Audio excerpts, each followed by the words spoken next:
next presenter is Dr. Thomas Idicula. He is the Director of Mental Health Evaluation Department at McLean Hospital, and he's a lecturer in psychiatry at Harvard Medical School. He's also a pastor, a certified marriage counselor, and an author. And he also works as the president of Agape Partners International. And he's full of wisdom and knowledge in this area. And he has been doing a lot of seminars in our midst. Dr. Thomas.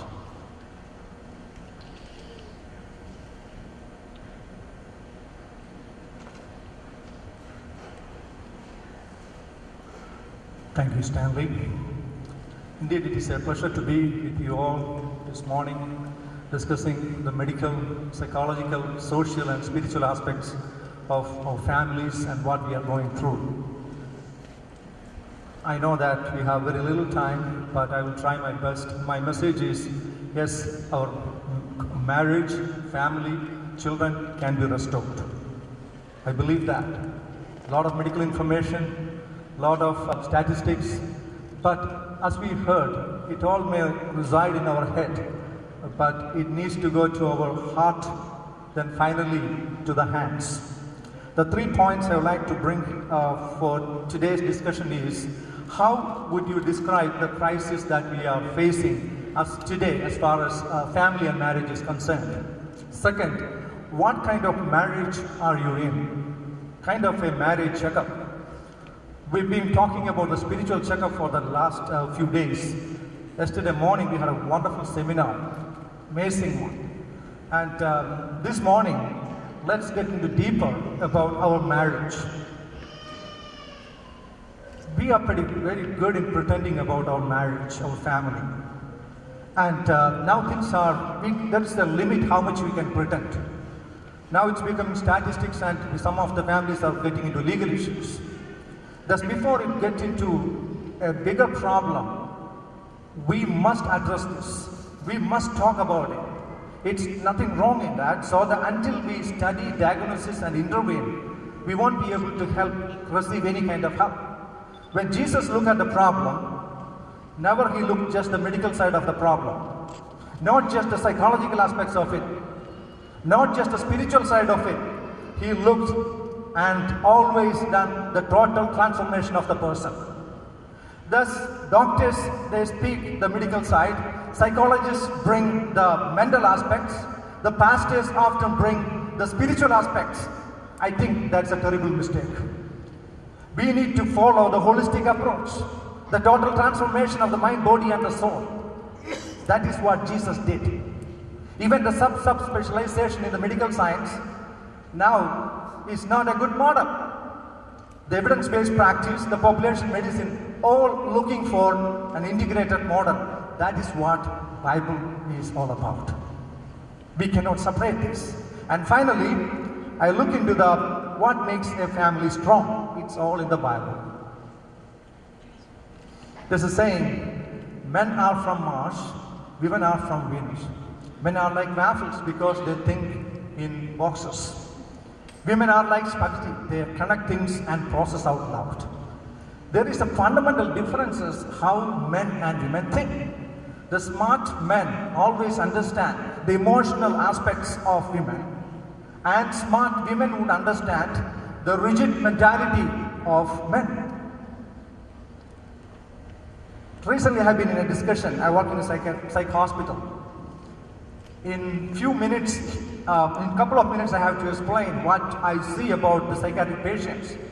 I briefly said, we have psychotic men, neurotic women, and bipolar children. That is what happened. I'm not just a comment. When I look at the community as a whole, that reflect close to 10-20% of women are going through depression. 5 to 10% of men are going through some kind of personality problems. And we are ignoring.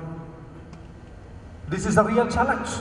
The confounding factor in the marriage is, most of the time, it's not just a difference. These underlying issues can be a spiritual issue, it can be a mental health issue. If you don't address this, it can be a major problem in the future. Well, we have broken marriages, well, going in two different directions. Divorce rate is going up. Man and woman balancing work and life because of the lack of time. Well, alternate lifestyle. Broken marriages, verbal abuse, physical abuse, easy divorce, repelling faults. This has become part of our community. Look at some of the important trends. I have been looking at this literature for the last 20 years. I have been comparing with our own community what is happening. There is a decline in marriage rates. In the United States, in the mainstream community, it is 50%. I would say around 10% in our own Malayali Pentecostal community. Increased divorce rate, in the mainstream, it is every other marriages are ending in divorce. In our community, we don't have any clear statistics, but I think 10 to 20% of our couples or marriages are ending in separation or divorce. In the early 90s, it was less than 2%. In the 20 years, we have increased in divorce almost 10 times. Unmarried cohabitation, 1000% increase, close to tenfold in the mainstream community. I would say close to 30% of the couples are living together before marriage, with no commitment sometimes to get even married. Reduction in family size. Recently I've been asking, an young man is married. How many children? 2.5. What does that mean? No children, just pet. And people are even adopting children. That all starts with what we view about our family and marriage. Dysfunctional families, the number is so, the minimum side is 9% with a maximum of 28%. I will get into that more detail about the different types of dysfunctional families. Again, changing attitude of sex, marriage and family. It's becoming more and more, and it is out of control by a local church and a family. Even the perspectives of children, even perspectives of adults are changing because of their liberal thinking. Look at the statistics. 90% of born-again Christians have biblical Christian worldview. That's the root cause of many of this problem. People worship, people read, do things, but in reality, it's not in the heart, not in their personal level. 35% of born-again Christians are divorced in the American community. Again, 25% of born-again Christians are remarried. Thus, there is some kind of mess within the body of Christ. And we fail to address this in our community because it's a small issue and it's becoming a bigger issue. It's a matter of time that we will beat the mainstream. Again, parent-child conflicts. Traditionally, people believe that drugs and alcohol is the major problem. Then come the anxiety and depression. But now, pornography is the #1 cause of a dysfunctioning of many families, even breakdown of marriages. Due to lack of time, I'm skipping these statistics. If you anyone would like to have a copy of the presentation, let me know.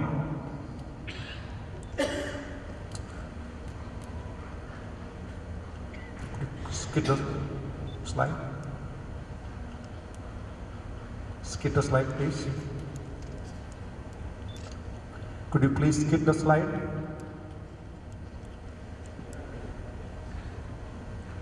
Sorry about that.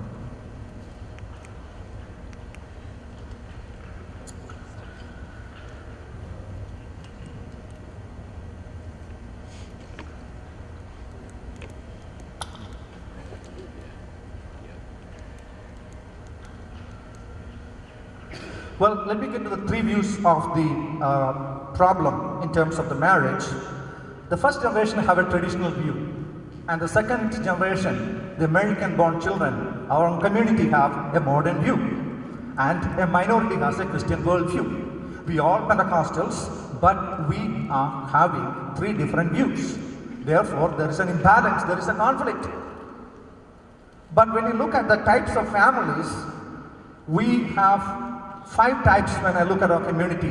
One, the vitalized group of people, which is healthy, the top 5% of the couples. Then come the 10% harmonious couple. Nalla chercheyulla, nalla santoshamulla, kuഴപ്പമില്ല, എന്തെങ്കിലും പ്രശ്നം ഉണ്ടെങ്കിൽ തന്നെ പെട്ടെന്ന് പരിഹരിച്ചു പോകുന്ന കുടുംബം. That is harmonious family. That is only 10%. Then come the conventional families. That is very close to a traditional family. They do very well in terms of parenting, faith, hardworking, but very poor in communication. They don't deal their problems. They don't address the issues. Even though there is problem, if they talk, they will have real issues. Therefore, they postpone it. Eventually, they move to the next level, that is a conflicted type. Which means, if they open the mouth, they fight. Anything, good or bad, in home, about church, about pastor, about children, about parenting, about marriage, if they open the mouth, they'll fight. It becomes a conflicted family. Then one more is the devitalized family. If they see one another, they fight. It's an unsafe situation there. Thus, it's very important to know that which type you belong to, we belong to. Somehow we claim that if we have a traditional view, we are all having a Christian biblical marriage. Absolutely no. We must know that we must check our marriage status like a car. If you don't change the oil every 5,000 miles, what will happen? To burn the engine. We've been running for some time. We think that everything is going well, but 60% of the couples are not doing very well based on the statistics. We can preach, we can teach, we can do all kinds of things, but let me tell you, if we don't examine our marriage, we're definitely heading for destruction. Maybe a pastor, maybe an elder, Sunday school teacher, it's not just affecting young people, it is affecting even adults. Even Bible school seminary students are being affected. Nobody is excluded. We must check this. Well, which type you belong to? The goal of counseling is bring you to from devitalized stage, from a conflicted stage to a conflictual stage, finally to a harmonious lifestyle. Therefore, you will live clean and be one in spirit. Well, my time is up. Let me conclude with my slide. Well, there's some technical issues, therefore I will conclude here with the prescription, what we can do to establish a strong marriage. With that, I'll be done. We need a strong foundation that is built on the Word of God. The story of Jesus, that is the house that is built upon the rock and the house that is built upon the sand. That is the secret of building strong family. It's not just hearing, but the knowledge turned into feelings and feelings into behavior. Head, heart and hands working together to produce the desired outcomes. You can face any problem. You will resist any issues, any temptations. And the second, we must have clear direction where you are going. What's the purpose of marriage? I believe family itself, the mission, the whole idea is seeking God first. And even on yesterday we heard about even training our children for missions, separating them for missions. Well, we need to find the root cause of the problems. And the third, we must have a biblical worldview about any issues that we are. It's not a political view. It's not even just our experience or traditional view, not an American view. We must have a biblical view. And the fourth, we must have influential leadership and unconditional love. With that, you will never fail. Let me conclude with one more, take only 30 seconds with that, otherwise it will be incomplete. Lot of information, something which, real story. With that, I'm done. This is the real story of a university professor and a dean. He has been married for 50 years. His wife got very sick, finally ended up in a nursing home, where she lost her memory and sense of reality. Her husband, who's still working as a dean at the university, used to visit his wife every day despite of his busy schedule. Even his colleagues start asking him and sympathizing with him, why you are wasting your time when she doesn't know you? He responded, 50 years ago I made a covenant relationship with my wife. Even if she doesn't know me, I know her who she is. What a costly commitment. Commitment to your spouse is critical, and prayer is a hedge around your marriage. God bless you.